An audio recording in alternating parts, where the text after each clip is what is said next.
जयपुर विकास प्राधिकरण के गठन के बाद पहली बार 39 साल बाद उसके भर्ती और पदोन्नति के नियमों में व्यापक बदलाव लागू होने वाले हैं। जेडीए की उच्चाधिकार समिति ने सर्कुलेशन से इस बारे में मंजूरी अब दे दी है।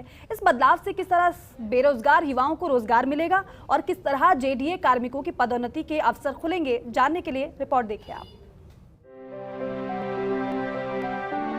वर्ष 1982 में स्थापित जयपुर विकास प्राधिकरण की स्थापना के 2 साल बाद 1984 में जेडीए में कार्यरत अधिकारी कर्मचारियों की भर्ती और पदोन्नति के लिए भर्ती नियम लागू किए गए थे। 39 साल पुराने नियमों में अब बदलाव होने जा रहा है। आपको सबसे पहले बताते हैं कि नियमों में बदलाव की कवायद आखिर कैसे शुरू हुई। दरअसल कार्मिकों की कमी से जूझ रहे जेडीए ने राजस्थान कर्मचारी चयन बोर्ड को एक प्रस्ताव भेजा था।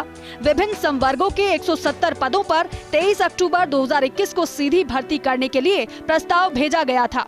कर्मचारी चयन बोर्ड ने इस प्रस्ताव पर जेडीए से कहा कि जेडीए के भर्ती नियम काफी पुराने हैं। इन नियमों में जो अभ्यर्थियों की योग्यता बताई गई है वह अन्य विभागों के उसी पद की योग्यता से काफी अलग है।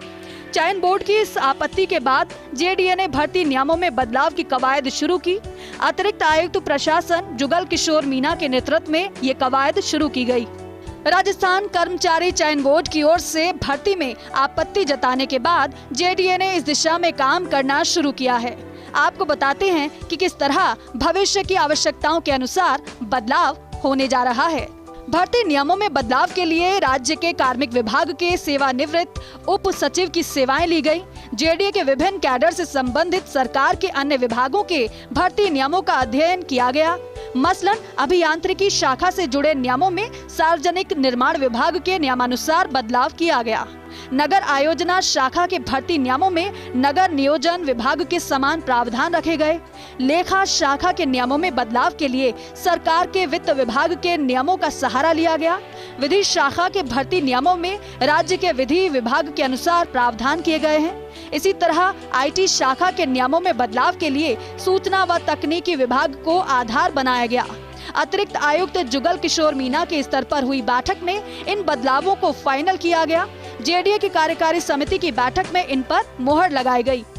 जेडीए के भर्ती व पदोन्नति नियमों के प्रारूप पर जेडीए के अध्यक्ष व मंत्री शांति धारीवाल और उच्चाधिकार समिति के सदस्य ने सर्कुलेशन के माध्यम से हरी झंडी दे दी है। जल्द ही जेडीए की ओर से संशोधित नियमों को लागू करने के लिए अधिसूचना जारी की जाएगी। अब आपको बताते हैं इन नियमों में किए गए बदलाव का क्या असर होगा। निर्धारित समय के अनुभव की बाध्यता के चलते कई जेडीए कार्मिकों को पदोन्नति नहीं मिल पा रही है। नियमों में बदलाव से इन कार्मिकों की बरसों पुरानी मुराद पूरी होगी। नियमों में कई साल से चली आ रही विसंगतियों को दूर किया गया। मसलन विसंगति दूर होने से मंत्रालयिक संवर्ग के कार्मिकों के पास उपायुक्त बनने के अधिक अवसर होंगे। इन नियमों में बदलाव होने से बेरोजगार युवाओं को रोजगार मिलेगा। जेडीए विभिन्न पदों पर सीधी भर्ती कर सकेगा।